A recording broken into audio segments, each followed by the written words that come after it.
내 지체 속에서 한 다른 법이 내 마음의 법과 싸워 내 지체 속에 있는 죄의 법으로 나를 사로잡는 것을 보는도다. 오호라, 나는 공고한 사람이로다. 이 사망의 몸에서 누가 나를 건져내랴. 우리 주 예수 그리스도로 말미암아 하나님께 감사하리로다.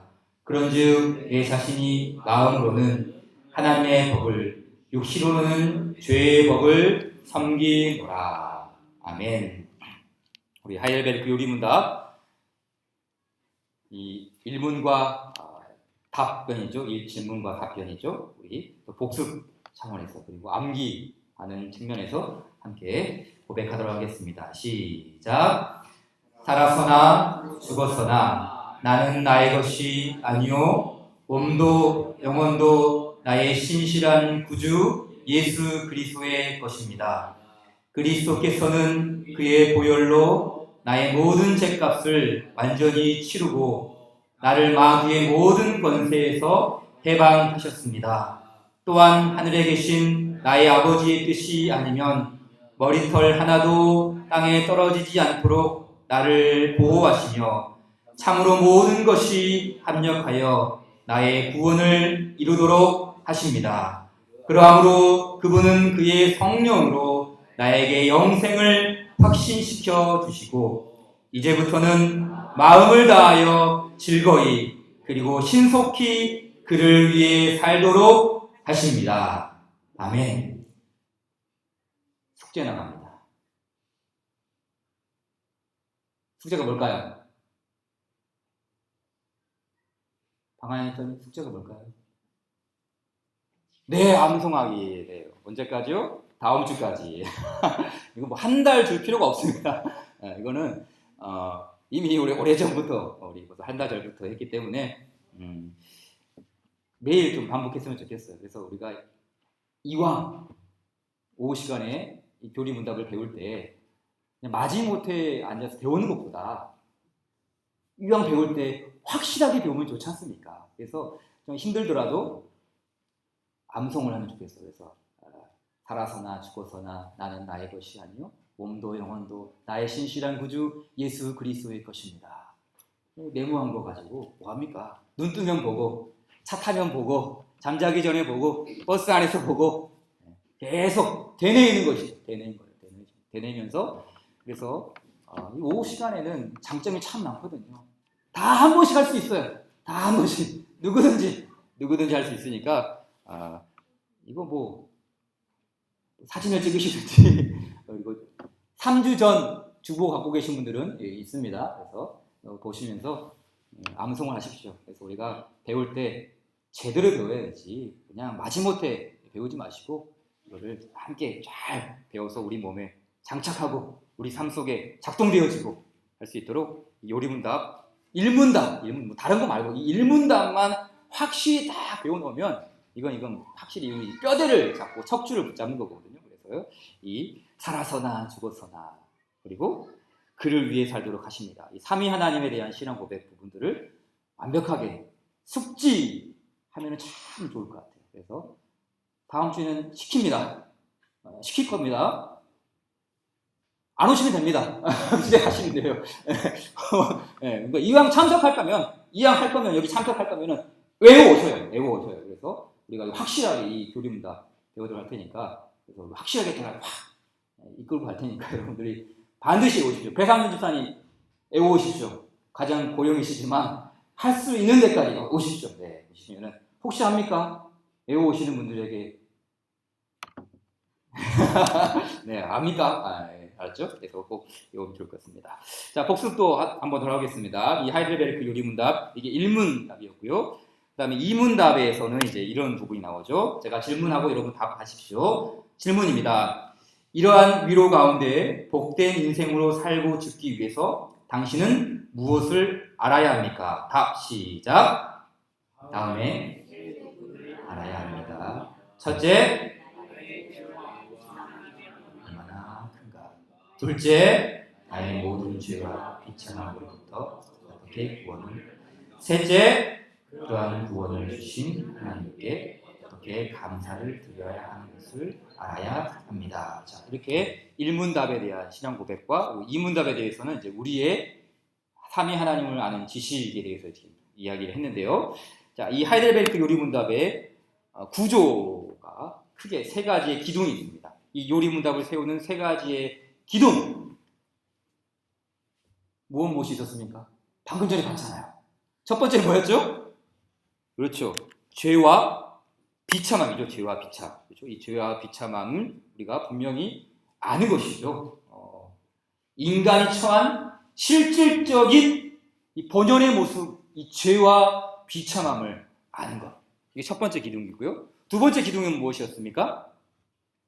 이 죄와 비참함으로부터의 구원이죠. 구원. 그렇죠? 이 죄와 비참함으로부터 삼위 하나님께서는 우리를 어떻게 구원하십니까? 이것이 두 번째 기둥이죠. 세 번째 기둥이 무엇입니까? 바로 그러한 구원을 주신 하나님께 어떠한 감사의 삶을 살아야 하는가. 이것이 바로 이 하이델베르크 요리문답의 세 가지의 큰 기둥입니다. 근데 사실 이 기둥은 요리문답의 기둥만이 아니죠. 이 기둥은 우리 성도들의 신앙을 세우는 기둥이기도 하죠. 그렇죠? 나 자신의 신앙을 세우는 세 가지의 기둥이 무엇입니까? 나의 죄와 비참함이 얼마나 큰 것인가. 나의 죄와 비참함을 인정하는 것이죠. 그리고 두 번째 기둥이 뭡니까? 그런 죄와 비참함에서 삼위 하나님께서 나를 어떻게 구원해 주셨는가. 그 구원의 은혜를 아는 것, 그 구원의 은혜를 획득하는 것, 그 구원의 은혜를 경험하는 것. 이거 두 번째 기둥이죠. 거기서 우리의 신앙생활이 끝납니까? 아니죠. 세 번째 기둥이 있죠. 그러한 구원을 주신 하나님께 우리는 어떠한 감사의 삶을 드려야 하는가. 그렇죠? 감사의 삶. 그래서 이 세 가지 기둥은 요리문답의 기둥이자 우리의 기둥이고 또 주님의 몸된 교회를 세우는 기둥입니다. 기둥. 이 세 가지가 골고루 굳건히 세워지고 이 세 가지의 진리가 지탱할 때 교회가 세워지는 거 아니겠습니까? 그래서 반드시 이 세 가지의 기둥이 있어야 돼요. 하나만 있고 두 개만 있고 하나가 빠져 있으면 흔들거리거든요. 흔들리죠. 지탱하지 못하는 것이죠. 다양하게. 그렇죠? 그래서 죄와 비참함. 어떤 경우는 이걸 쏙 빼버리죠. 구원만 있다. 우리 교회는 구원만 있다. 구원만 강조해요. 그럼 이거는 완벽한 것이 아니죠. 흔들리죠. 죄와 비참함과 그리고 거기서부터의 구원과 그러한 구원을 주신 하나님께 어떠한 감사를 드려야 하는가. 이 다양하고 포괄적인 이 기둥의 모습들을 나 자신과 교회가 분명하게 갖추고 있을 때 하나님의 교회가 세워지는 거 아니겠습니까? 자, 그렇기 때문에 이 요리문답은 이 하나님의 은혜를 지향합니다. 하나님께서 교회 위에 은혜를 부어주시기에 그 은혜를 받은 성도들과 교회는 바로 이런 죄와 비참함 그리고 구원, 이 감사의 구조를 굳건하게 세우게 되는 것이죠. 따라서 이 요리문답을 보게 되면은 은혜에 관한 질문은 79개의 질문이 있습니다. 은혜에 관한 질문만 79개예요. 그리고 감사에 관한 질문은 44개의 질문이고 죄, 비참에 관련된 질문은 9개의 질문이 있습니다. 보십시오. 요리문답의 목표가 무엇인가? 이 요리문답이 담지하고 있는 것이 무엇입니까? 그것은 단순히 죄를 지적하는 것에 그치는 것이 아니라 바로 이 죄를 극복하고 그 구원의 은혜를 주신 삼위 하나님의 한량없는 크신 그 은총을 받아 누리면서 감사의 삶으로 향해 나아가는 것. 이 풍성하고도 넓고 폭 깊은 바로 이 은혜의 삶을 지향하고 있는 것이 이 요리문답의 구조입니다. 따라서 이 요리문답은 죄와 비참함에 머무는 것이 아니라 이 비참에서 비상하는 거예요. 인간의 비참함에서만 머무는 것이 아니라 그 비참함을 딛고 죄, 은혜, 감사의 삶으로 비상하는 것, 위로의 삶으로 비상하는 것, 삼위 하나님의 삶을 향하여 나아가는 것, 바로 이 목표를 지향하고 있는 것이죠. 이러한 삼위 하나님으로의 비상은 은혜로 주어집니다. 그렇죠. 은혜죠. 은혜. 모든 것이 다 하나님의 은혜이지 않습니까? 그럼에도 불구하고 이 비상한 삶을 살아가는 사람들의 공통점이 있습니다. 하나님의 풍성하신 은혜를 받아서 하늘 위로 날아다니는 비상한 삶의 공통점은 무엇입니까? 바로 이 땅에서 자신의 비참함을 인정한 사람들이라는 거예요. 인정한 사람들이죠. 인정이 중요합니다. 인정. 다른 사람을 뭐 이렇게 알아주는 이 인정 말고 내가 누구인지, 내가 무엇인지, 내가 어떠한 존재인지를 인정하는 것. 이 말을 다른 말로 우리는 시인이라고 하죠. 시인. 우리는 예수님을 그리스도로 시인합니다. 예수님을 구주로 인정합니다. 즉 신앙 고백을 믿음으로 드러내는 것이죠. 하지만 우리가 예수님을 구주로 시인하려면 그 전에 무엇부터 인정되어야 합니까? 예수님을 구주로 인정하기 위해서는 그 전에 선행되어야 되겠죠. 그것이 무엇입니까? 바로 내가 죄인이라는 사실을 인정하는 것이죠. 그리스도께서 우리의 구주가 되신다. 예수님께서 나의 죄에서 나를 건져내실 구주가 되신다라는 사실을 인정하려면 그 전에 바로 나 자신이 죄인이라는 사실을 처절하게 인정해야 되지 않겠습니까? 그렇기 때문에 이 인정이 참으로 중요합니다. 예수님이 나의 죄를 짊어지고 형벌받으셨음을 인정해야 합니다. 나 자신은 하나님의 은혜가 아니면 일어설 수 없는 비루한 인생임을 처절히 인정하는 것입니다. 그럼에도 불구하고 현실은 녹록하지 않습니다. 우리는 4차 산업혁명 시대를 살아가고 있습니다. 탁월한 인류, 무엇이든지 할 수 있는 인류. 지금 이 코로나 바이러스 때문에 온 세계가 참 비참한 가운데 있지만 또 어떤 뉴스를 보니까 백신이 개발되고 있다. 벌써 백신이 개발되고 있지 않습니까? 탁월하지 않습니까? 못하는 게 없는 인류입니다. 그런 이런 탁월한 인류가 과연 인생의 비참함을 인정할 수 있을까요? 인생은 자신의 빛남을 드러내려 하지 자신의 비참함을 드러내려 하지 않습니다. 결코 인생은 자신의 비참함을 인정하려 하는 것이죠. 예수님 시대의 바리새인들은 다른 사람을 향한 비난은 기가 막히게 잘했습니다. 이 여자를 끌고 와라. 10계명을 범하지 않았느냐. 7계명을 어겼다. 그러나 자신을 향한 비참함 발견하지 못했습니다. 자신의 죄와 비참함을 발견하지 못한 사람만큼 불행한 인생이 있을까요? 왜냐하면 유일하고도 영원한 위로는 깨닫는 사람에게만 주어지기 때문입니다. 어떤 깨달음이죠? 자신의 비참함을 처절하게 깨닫는 사람입니다. 그래서 비참의 동의어는 무엇입니까? 위로입니다. 위로. 비참과 같은 말, 위로. 왜 그렇습니까? 왜 비참과 위로가 같고 위로와 비참이 같습니까? 진정한 비참에서 우리는 위로를 얻을 수 있기 때문이죠. 그 위로는 우리 비참에서 구원해내기 때문입니다. 그래서 이 비참과 위로는 동전의 양면과도 같아요. 비참 없는 위로 없고 위로 없는 비참이 없는 것이죠. 따라서 이 요리문답의 세 번째 질문은 다음과 같습니다. 질문과 답을 봅시다. 제가 질문 읽겠습니다. 당신의 죄와 비참함을 어디에서 압니까? 답 시작. 자, 사람들은 저마다 생각하는 비참함의 기준이 있어요. 예를 들면 이런 것도 있겠죠. 실제로 이런 사람들이 있죠. 나는 빚 보증을 잘못 써서 우리 집안이 빚더미에 앉았습니다. 가정이 풍비박산 났습니다. 보증 때문에 인생이 비참해졌습니다. 종종 이런 사람도 있지 않습니까? 또 어떤 경우에는 이런 사람들도 있죠. 열심히 살지 못해서 참 후회됩니다. 뒤를 돌아보니 너무 늦었어요. 또 어떤 사람들은 젊었을 때 건강을 챙기셔야 합니다. 술, 담배, 백해무익합니다. 저를 보세요. 그 술, 담배 때문에 오장육부가 망가지지 않았습니까? 건강을 잃고 자신이 비참해졌다고 이야기하는 사람도 종종 있습니다. 오래전에 유명한 그 희극인이었던 이주일 씨를 기억하십니까?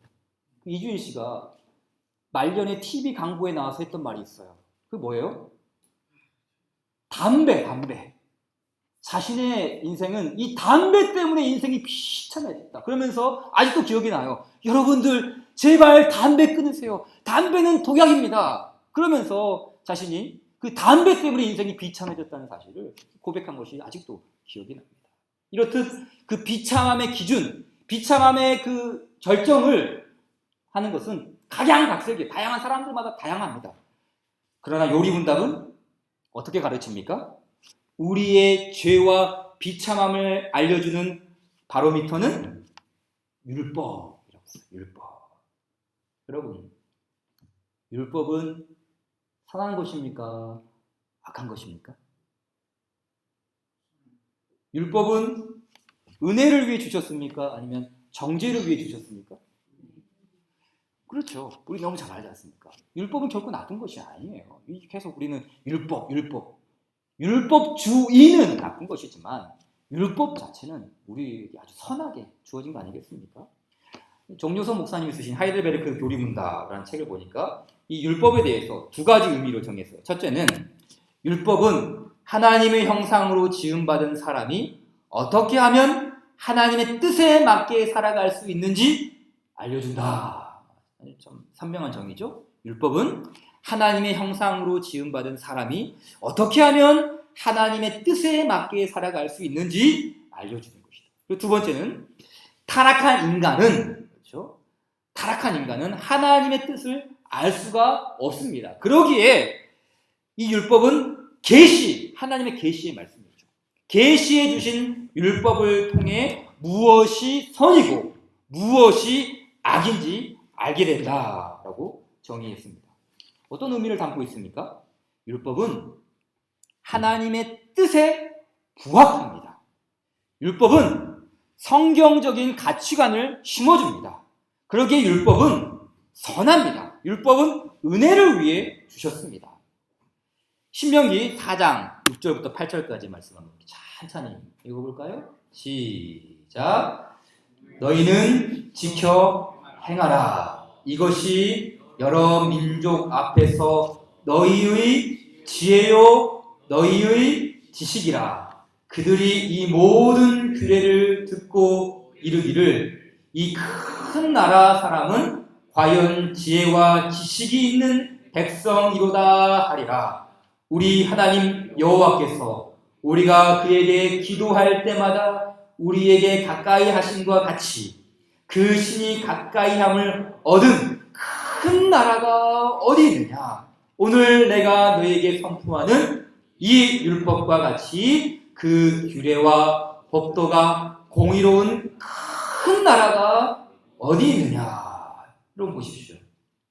이스라엘 나라가 큰 나라였습니까? 이 신명기는 아직 땅도 얻지 못한 상태에 있는 그런 나라예요. 그런 백성들이에요. 왕도 아직 없지 않습니까? 하나님은 왕으로 계시긴 하지만. 그런데 이 신명기 말씀 속에서 이스라엘 백성들을 향해서 어떤 나라라고요? 공의로운 큰 나라라고 했어요. 무엇 때문에 그랬습니까? 그들에게 하나님의 법, 율법이 있기 때문에. 그러니까 이 율법 자체가 하나님의 그 임재라는 것이죠. 그렇죠? 그냥 단순히 책으로서 주어진 그런 말씀이 아니라 하나님의 임재를 담고 있는 그 율법의 말씀이 그들 안에 있기 때문에 그 나라는 견고하고 그 나라는 크고 그 나라의 백성들은 지혜롭고 지식이 넘치는 바로 하나님의 백성들이라는 사실이죠. 그 바로 이 율법을 주신 목적을 이야기하는 것이죠. 또 느헤미야 9장 13절 말씀 한번 같이 읽겠습니다. 시작. 또 시내 산에 강림하시고 하늘에서부터 그들과 말씀하사 정직한 규례와 진정한 율법과 선한 율례와 계명들을 그들에게 주시고. 보십시오. 수식어가 붙죠? 어떤 수식어죠? 정직한 규례, 진정한 율법, 선한 율례와 계명이에요. 이게 무엇입니까? 결코 이 율법 자체가 사람을 얽어내거나 또 주의 백성들을 망가뜨리기 위해서 주어진 것이 아니라는 것이죠. 디모데전서 1장 8절 이렇게 말하죠. 그러나 율법은 사람이 그것을 적법하게만 쓰면 선한 것임을 우리는 아노라 그랬거든요. 율법은 선하다는 것이죠. 결코 나쁜 것이 아니라는 거예요. 그래서 성경을 보십시오. 결코 율법을 폄훼하지 않습니다. 여러분, 시편 119편은 성경에서 가장 긴 말씀이죠. 시편 119편 1절부터 176절까지가 있는데 1절부터 176절까지 다 뭘 이야기합니까? 율법을 이야기해요. 율법을 이야기해요. 주의 규례, 주의 말씀, 주의 법도, 주의 공도 모든 구절에서 여호와의 법을 찬양합니다. 1절부터 176절까지 그 어느 것 하나 빠짐없이 주의 율례의 말씀들을 노래하고 찬송하고 사랑한다고 고백합니다. 왜 그렇습니까? 율법은 인생을 위한 하나님의 법이기 때문입니다. 심지어 로마서에서는 이 율법 자체가 책으로만 기록된 것이 아니라 사람의 내면에도 바로 이 율법이 새겨져 있다고 말씀하죠. 로마서 2장 14절과 15절 같이 읽겠습니다. 시작. 율법 없는 이방인이 본성으로 율법의 일을 행할 때에는 이 사람은 율법이 없어도 자기가 자기에게 율법이 되나니 이런 이들은 그 양심이 증거가 되어 그 생각들이 서로 혹은 고발하며 혹은 변명하여 그 마음에 새긴 율법의 행위를 나타내느니라. 그렇죠. 율법이 없죠. 이방인들에게 율법이 주어지지 않았습니다. 그렇지만 율법이 없습니까? 아니라는 거예요. 하나님께서는 이 양심이라는 도구를 통해서 그 율법이 없는 이방인들에게조차도 뭐가 새겨진 거예요? 율법. 어느 것이 선한 것이고 어느 것이 악한 것이고 어느 것이 하나님이 기뻐하시는 일이고 어느 것이 나쁜 일인지를 이 양심이라는 것을 통해서 율법을 명백하게 그 신명에 새기셨다라는 그런 말씀이 아니겠습니까? 따라서 모든 인간의 양심에는 뭐가 있어요? 율법이 있어요. 모세의 율법을 알지 못해도 십계명을 알지 못해도 하나님이 새겨놓은 이 부분적으로만 이 하나님의 말씀을 알 수 있는 그런 마음의 율법이 새겨져 있는 것이죠. 그럼에도 불구하고 율법은 선한 것이고 좋은 것이고 아름다운 것이고 우리를 위해 주신 것이긴 하지만 율법은 한계가 있습니다. 율법은 할 수 있는 것도 많지만 할 수 없는 것은 더 많습니다. 아무리 이 계시의 말씀을 사람에게 주시고 마음에 새겨 놓았어도 인간은 율법을 지향하지 않습니다. 얼마 전 TV 프로그램을 보니까 예전에 강력 범죄를 수사했던 한 퇴직 경찰관의 그 인터뷰의 내용을 들을 수가 있었어요. 그러니까 이분의 그 주특기는 뭐냐면 프로파일러 혹시 들어보셨나요? 이 프로파일러는 뭐냐면 그 범죄자의 그 심리를 추적하여서 범죄를 예방하기도 하고 또 그 범죄자를 잡을 수 있도록 그 심리를 추적하는 그 형사를 가리켜서 이제 프로파일러, 이분이 이제 프로파일러 우리나라의 1호 형사인데 이제 은퇴를 하시고 이제 인터뷰를 하는 거예요. 근데 이제 거기서 인터뷰 내용 중에 이런 부분이 있었어요. 자신이 1970년대, 80년대 프로파일을 할 때는 범죄 이유를 쉽게 찾아냈대요. 그러니까 대부분이 범죄하는 이유가 뭔가? 뭐예요? 원한, 뭐 악심, 분쟁, 뭐 돈, 명분이 있었다는 거예요. 명분이 있었다는 거예요. 근데 시간이 지나면 지날수록 90년대, 2000년대, 2010년 이상 지나면 지날수록 범죄 동기를 찾을 수 없다는 거예요. 소위 말해 이게 뭡니까? 묻지마 범죄. 또 어떤 뭐 사이코패스. 범죄의 동기를 알지 못한다는 거예요. 여러분 이상하지 않습니까? 과학이 발달하면 발달할수록 역사가 진보하면 진보할수록 인간이 성장하면 성장할수록 인간의 그 마음은 심성은 상승하는 것이 아니라 더욱 타락하고 더욱 악해지고 있다는 거예요. 하나님께서 새겨주신 율법의 기능이 가면 갈수록 작동하지 않는다는 것이죠. 자, 그렇다면 율법을 받은 이스라엘 백성들은 어떻습니까? 그 사람들은, 이스라엘 백성들은 마음에만 새겨진 것이 아니라, 양심에만 새겨진 것이 아니라 직접 책으로도, 말씀으로도 하나님께서 주시지 않았습니까? 이스라엘 백성들은 어땠습니까? 내 마음을 다하고 목숨을 다하고 뜻을 다하여 주 너의 하나님을 사랑하라고 하셨습니다. 그와 같이 내 이웃을 내 몸과 같이 사랑하라고도 하셨습니다. 온 율법과 선지자의 강령이라고 가르쳐 주셨습니다. 그들은 율법을 지켰습니까? 여호와의 법을 사랑했습니까? 아닙니다. 실패했습니다. 하나님을 온 마음 다해 사랑하지도 않았으며 이웃을 향해서도 온갖 악의를 행할 뿐이었죠. 그래서 그들은 비참했습니다. 그들은 쫓겨났습니다. 언약 백성들은 약속의 땅에서 추방당했습니다. 여러분, 이것만큼 비루한 인생이 어디 있습니까? 이 하이델베르크 요리문답은 독일어, 원래 이 하이델베르크라는 말이 독일 지명이지 않습니까? 이 독일어로 이제 기록이 되었는데, 이 독일어의 비참을 뜻하는 말이 독일어로 이렌트라는 말인데, 이런 뜻이 있어요. 불행, 재난, 비참, 공궁, 그리고 추방이라는 뜻이에요. 추방이라는 뜻.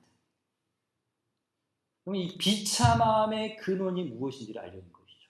그럼 비참이라는 것은 단순히 재수가 온 붙었어, 혹은 정말 우리 불행, 이 코로나 바이러스 때문에 지금 참 온 나라가 불행하다, 이런 정도의 비참함이 아니라는 거예요. 이 이렌트라는 말은 추방이라는 거예요. 추방이라는 거예요. 여러분, 아담과 하와가 선악을 알게 하는 나무 열매를 따먹죠. 하나님과의 관계가 단절됩니다. 그리고 하나님께서 거하게 하신 에덴 동산에서 어떻게 됩니까? 추방당합니다.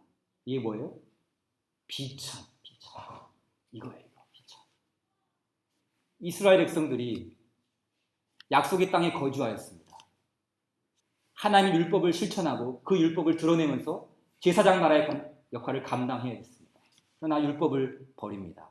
하나님을 떠납니다. 우상을 숭배합니다. 어떻게 됩니까? 바벨론으로 추방당합니다. 이게 뭐예요? 비참. 바벨탑을 쌓은 백성들이 있습니다. 하나님께서 주신 아주 좋은 기술, 건축술로서 바벨탑을 쌓았어요. 그런데 그 바벨탑은 하나님을 대항하기 위해서 쌓은 바벨탑이었습니다.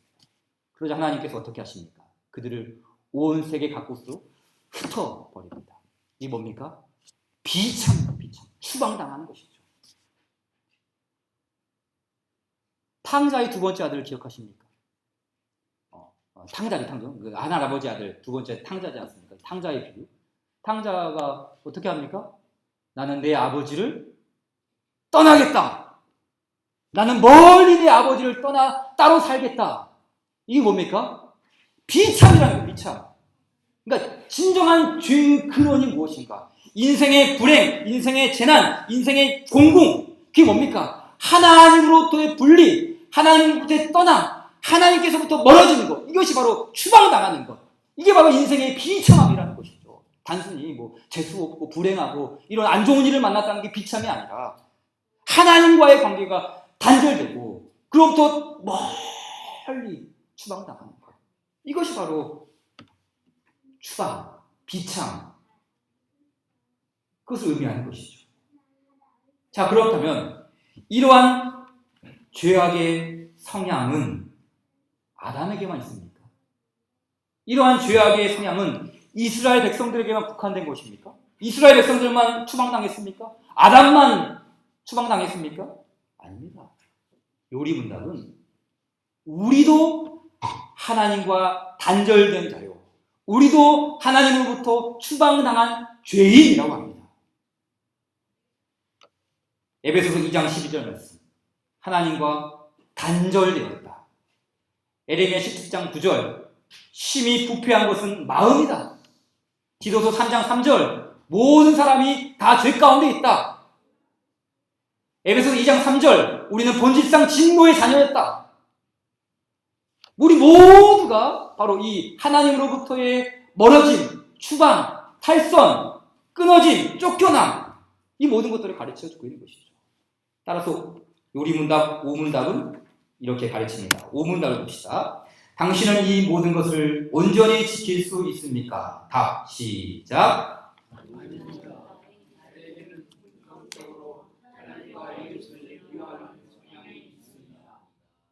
이 한마디에 인간의 자존감이 무너지는 것입니다. 당신은 이 모든 것을 온전히 지킬 수 있습니까? 그랬을 때 이왕이면 네! 우리는 할 수 있습니다! 이러면 좋잖아요. 근데 요리문답은 우리에게 무엇을 가리킵니까? 아닙니다. 나에게는 본성적으로 하나님과 이웃을 미워하는 성향이 있습니다. 인간의 자존감을 무너뜨리고 있지 않습니까? 그래서 이 현대 사상의 흐름은 긍정이에요, 긍정. 여러분 이거 주의 깊게 잘 들으세요. 현대의 가치관은 뭐예요? 인간 중심이에요, 인간 중심. 학생들을 가르치는 교육학에서도 부정을 말해서는 안 됩니다. 뭐 해야 돼요? 긍정을 말해야 돼요. 우리는 할 수 있습니다. 인간의 가치는 위대합니다. 부정을 말하기보다 긍정을 반복해야 돼요. 이런 사상의 흐름은 사회 윤리에도 영향을 미치죠. 사회 윤리에도. 어떤 윤리가 지금 계속 본물처럼 일어나고 있습니까? 예를 들면 이런 것이죠. 동성애는 얼마든지 가능합니다. 왜 부정을 말합니까? 긍정을 이야기해야 되죠. 가능합니다. 낙태, 임산부가 힘들다고 그러는데 할 수 있죠. 또 간통, 남자가 다른 여자 만날 수 있는 거 얼마든지 그러는 거 아닙니까? 할 수 있습니다. 법적으로도 문제가 되지 않다고 지금 얼마 전 오래전에 판결이 되지 않습니까? 그럼 왜 이런 사상들이 본물처럼 일어납니까? 다른 게 아니죠. 세속의 가치관은 부정을 싫어합니다. 부정. 아닙니다. 이거 싫어해요. 좋은 게 좋다. 긍정해야 된다. 이 좋은 게 좋다라는 탈을 쓰고 교묘하게 타고들죠. 교회에서도 마찬가지죠. 설교 강단에서 긍정을 이야기해야 돼요. 좋은 걸 이야기해야 돼요. 사람들이 좋아하는 말을 해야 돼요. 왜요? 부정은 안 좋은 가치관을 떨어뜨리니까, 자존감을 무너뜨리니까. 여러분 정말 그 진리입니까? 여러분 기독교의 가치관, 성경의 가치관은 어디서부터 비롯됩니까? 아닙니다. 이게 우리 뿌리예요. 아닙니다. 당신은 이 모든 것을 온전히 지킬 수 있습니까? 했을 때 우리는 아닙니다. 여기에 뿌리를 두어야 돼요. 자기 긍정이 아니라 자기 부정입니다. 나를 비상하게 여기는 것이 아니라 나를 비참하게 여기는 것이죠. 누구든지 나를 따라오려거든 자기를 부인하고 자기 십자가를 지고 나를 쫓을 것입니다. 주님 그렇게 말씀하셨거든요. 따라서 우리 하이델베르크 요리문답 1문답 살아서나 죽어서나 나는 나의 것이 아닙니다 라고 이렇게 고백했던 것처럼 당신은 이 모든 것을 온전히 지킬 수 있습니까? 라고 물었을 때 아니요, 나에게는 본성적으로 하나님과 이웃을 미워하는 성향이 있습니다. 나 자신에 대한 부정이 있어야 합니다. 나 자신을 비참한 존재로 시인하는 것입니다. 사실 이와 같은 고백은 내가 하는 것이 아니라 성령 하나님께서 고백하게 하는 것이죠. 주님의 영은 예수 그리스도를 주로 시인하게 할 뿐만 아니라 동시에 주님의 영은 성령님은 먼저 예수 그리스도를 주가 시인하기 전에 그 전에 먼저 우리 안에 어떤 것을 일으키십니까? 나는 그 그리스도를 바라볼 수밖에 없는 죄인입니다. 주께서 나를 하여금 내가 죄인과 나의 비참함을 인정할 수 있도록 성령 하나님께서 그것을 이끌어 내시는 것 아니겠어요? 사도 바울이 오늘 말씀 속에서 탄식하며 외쳤던 말씀이 무엇입니까? 로마서 7장 24절 말씀. 오호라 나는 곤고한 사람입니다. 이 사망의 몸에서 누가 나를 건져내랴. 바울은 갈등했습니다. 바울은 몸부림쳤습니다. 율법과 죄의 노예가 된 자신의 비참함을 바로 보았기 때문입니다. 여기 공고하다. 이 공고하다라는 말이 뭐예요? 오호라 나는 비참한 존재로다. 바로 그 말이에요. 공고하다. 나는 비참하다. 왜요? 죄의 노예가 되어 살아가는 자신의 본연의 모습을 바로 보았기 때문입니다. 여러분, 사도 바울은 지금 이 로마서 7장의 맥락에서는 사도가 된 상태입니다. 그렇지 않습니까? 주의 말씀을 전하고 교회를 세우고 선교사의 역할을 감당하는 사도가 된 상태였어요. 그런데 그런 상황에 있는 이 사도 바울이었지만 여전히 자신 안에 있는 이 죄의 성향을 무시하지 않았어요. 그래서 이 요리문답이 똑같이 바울 역시 이 요리문답과 똑같은 대답을 하고 있는 거예요. 바울, 당신은 율법에서 자유롭습니까? 당신 사도가 되었지 않습니까? 당신은 그리스도 안에 있는 복음을 알지 않습니까? 율법에서 자유롭지 않습니까? 그렇게 물었을 때 이 바울이 뭐라고 대답했습니까? 아닙니다. 그럼에도 불구하고 나는 여전히 나에게는 하나님과 이웃을 미워하는 성향이 있습니다. 사도가 되었지만 나는 자유롭지 못합니다. 은혜를 받았다고, 복음으로 자유롭게 되었다고 완벽할 수 없다는 그런 의미가 아니겠습니까?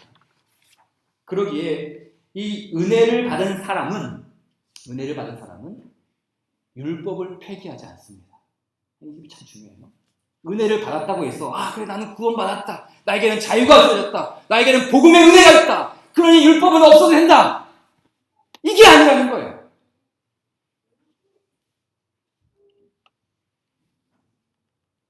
초신자든 기존 신자든 이 하나님의 백성들의 이 근본적인 우리의 신앙 고백에 있어야 할 것이 무엇입니까? 봐요. 아닙니다. 아닙니다. 나에게는 본성적으로 하나님과 이웃을 미워하는 성향이 있습니다.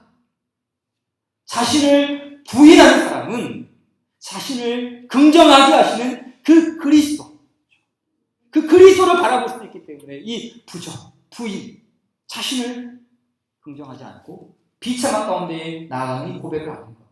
그래서 이 자신의 비참함을 깨닫고 그 자신의 비참함에서 건져주실 그 그리스도를 바라보아야지만이 그것을 우리가 극복할 수 있기 때문에 바로 이런 고백을 하는 거 아니겠습니까?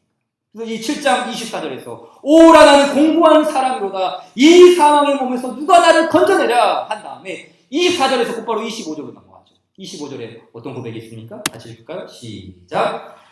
우리 주 예수 그리스도로 말미암아 하나님께 감사합니다. 그러니까 이 하나님께 대한 감사가 발견된 게 무엇 때문입니까? 바로 이 24절이에요. 24절. 오라 나는 공고한 사람이로다. 비참한 인생이로다. 율법이죠. 율법. 오늘 이 요한복음 8장에서도 동일하지 않습니까? 여러분 요한복음 8장 11절 마지막에 어떻게 끝납니까? 이 가늠한 여인의 모습이 무엇으로 종결됩니까? 8장 11절 마지막 구절이 뭡니까?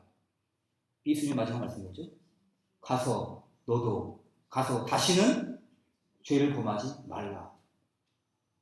그리스도는 용서만 하신 것이 아니에요. 은혜만 준 것이 아닙니다. 무엇을 주셨습니까? 그리스도의 법을 주십니다. 율법은 사람을 정죄하고 율법은 사람을 망가뜨리고 율법은 다른 사람을 고소하지만 그러나 그리스도께서 그 모든 것들을 구속하시고 재판하신 그리스도께서 그것을 받아주시지만 그것은 끝이 아니라 가서 다시는 죄를 범하지 말라. 그리스도의 법을 주세요. 그리스도의 법. 그래서 그 그리스도의 법을 통해서 우리는 뭘 깨닫는가? 하나님의 은혜 때문에 내가 이렇게 구속받을 수 있었고 그럼에도 불구하고 나에게는 여전히 하나님을 미워하고 이웃을 미워하는 성향이 있습니다. 그러기에 오늘 또 나는 그리스도를 바라봅니다. 이것이 우리의 주의 공예배에서 드러나야 할 신자의 모습이라는 것이죠. 나는 일주일 동안 아주 편하고 아무런 죄도 없이 잘 살다가 왔습니다. 이것이 아니라 모여서 그리스도의 복을 묵상하고 십계명의 말씀을 살펴보면서 주님 이 말씀을 보니 나는 여전히 공부한 사람이군요.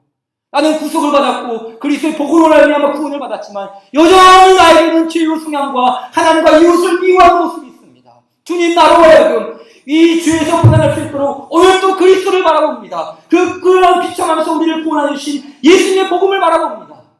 그 구원을 지향하는 거 아니겠습니까? 따라서 이 비참함을 건지시는 예수 그리스도, 그 비상하는 삶을 바로 비참함에서 발견할 수 있다는 것이죠. 마지막으로 이 이야기 하나만 하고 마치도록 하겠습니다. 이제 새해가 되면 교인분들은 대상이 있을 수도 있겠지만 보통 주로 세상 사람들이 새해가 되면 남자들은 많이 결심하는 것이 있죠. 그게 뭡니까? 금연. 담배를 끊어보겠다는 그런 결심을 합니다. 요즘은 자신의 건강뿐만 아니라 가족의 건강을 위해서도 요즘 흡연 못하게 하는 게 얼마나 많습니까? 그래서 금연 좀 많이 하지 않습니까? 그런데 이 포항의 한 해변에서 이 금연 결심의 종이라는 것을 만들었어요. 이 금연 결심의 종이라는 뭔가 기사를 보니 이런 거예요. 실제로 이 바닷가 앞에 이 종을 칠 수 있는 거예요. 그래서 금연을 결심한 사람은 가가지고 한 번이든 세 번이든 10번이든 종을 치는 거예요. 이 종을 친다는 의미는 뭐겠습니까? 나는 올해 담배를 끊어보겠습니다. 이렇게 종을 치는 거예요. 그래서 한 번 치는 사람도 있고, 3번 치는 사람도 있고, 5번 치는 사람도 있고, 이렇게 종을 치는 것이죠. 여러분, 저는 이 이야기를 들으면서 예수님께 나아가는 사람들 역시 이러한 종을 치는 사람들이 아닐까 생각이 들었어요. 무슨 말이냐면, 여러분, 우리는 예수님 앞에 나아가서 어떤 종을 칩니까? 우리 종을 치는 사람이죠. 어떤 종을 칩니까? 종을 땡 하고 올릴 때마다 우리 이렇게 고백하죠. 예수님, 나는 죄인입니다. 땡. 주님, 나는 비참합니다.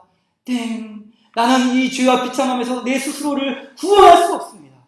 또 종을 치면서 주님만이 나를 건질 수 있습니다. 또 종을 치면서 주님만이 나를 여기서 구원해 줄 수 있습니다. 계속해서 믿음의 종을 치는 것이요, 성령의 은혜를 부르는 종을 치는 것이요, 나를 이 죄와 비참함에서 건지시는 긍휼의 종을 치는 것, 종을 치는 것이죠. 예수님 앞에 나올 때마다 이 종을 치면서 주님 도와주세요. 주님, 나를 이 비참함에서 건져주세요. 주님, 여기서부터 헤어나올 수가 없습니다. 오라, 나는 공고한 사람입니다. 계속해서 이 은혜의 종을 치는 것, 이것이 바로 우리의 결심, 우리의 다짐, 날마다 반복되는 은혜의 종소리가 아니겠습니까?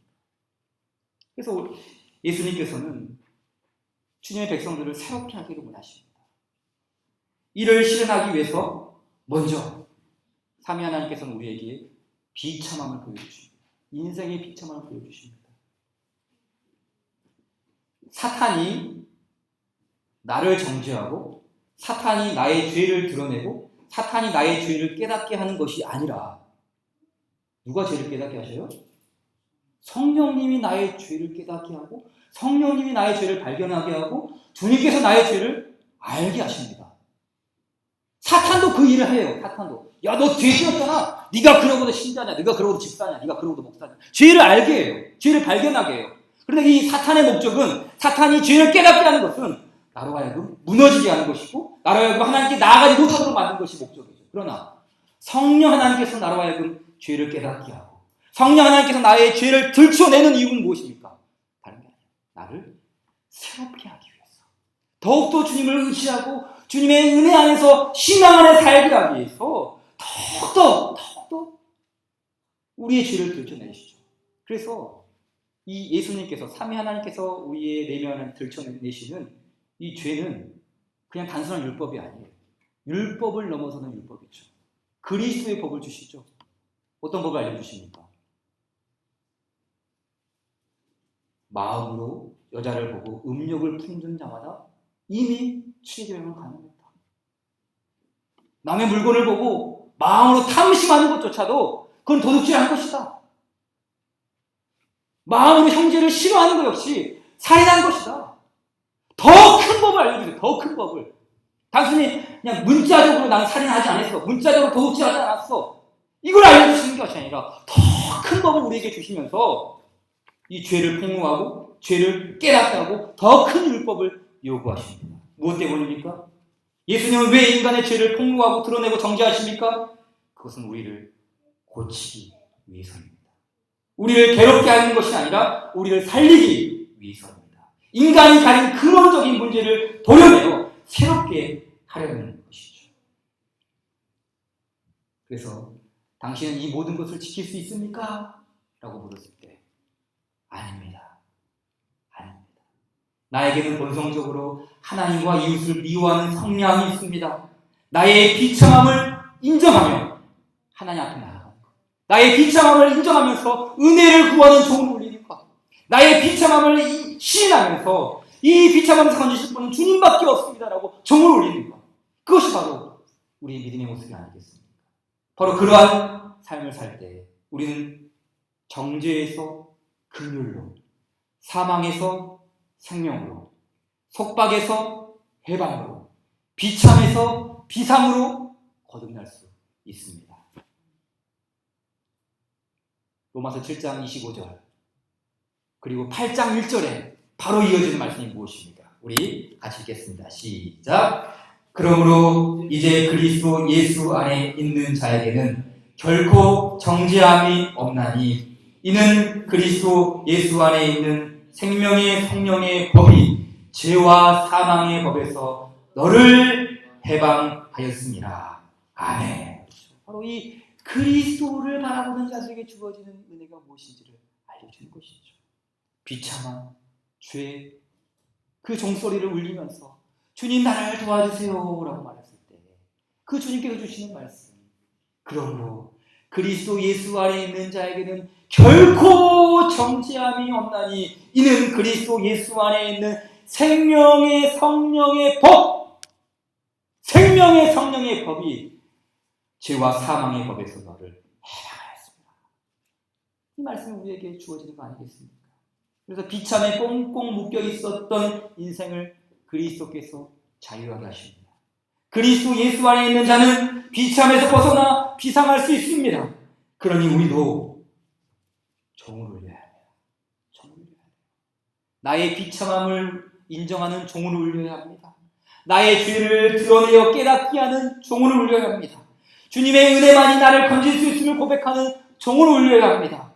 이 믿음의 종소리는 우리를 비상하게 할 것입니다. 주여 우리를 비참에서 일어나 비상하게 하옵소서. 기도하겠습니다. 살아서나 죽어서나 나는 나의 것이 아니요 몸도 영혼도 신실한 구주 예수 그리스도의 것입니다. 주께서는 우리를 죄와 비참에서 건지셨습니다. 장래의 노하심에서도 건지셔서 장래의 은혜 속에 들어가게 하셨습니다. 그러한 은혜와 복을 받은 우리에게 지혜와 계시의 영이신 성령님으로 더욱 충만하게 하옵소서. 우리의 죄와 비참함이 얼마나 큰 것이었는지, 나의 모든 죄와 비참함으로부터 어떻게 구원을 받았는지, 그러한 구원을 주신 하나님께 어떠한 감사를 드려야 하는지 더 밝게, 더 크게, 더 아름답게 눈을 뜨기를 구합니다. 삼위 하나님의 유일한 위로 속에 복된 인생으로 살고 복된 인생으로 죽기 위해 무엇을 알아야 하는지 이것을 깨닫기 원합니다.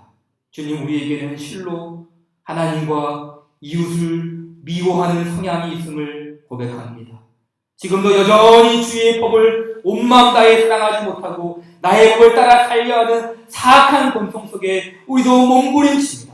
오호라 나는 공고한 사람이로다. 누가 이 사망의 몸에서 나를 건져낼까? 우리도 함께 탄식하며 고백합니다.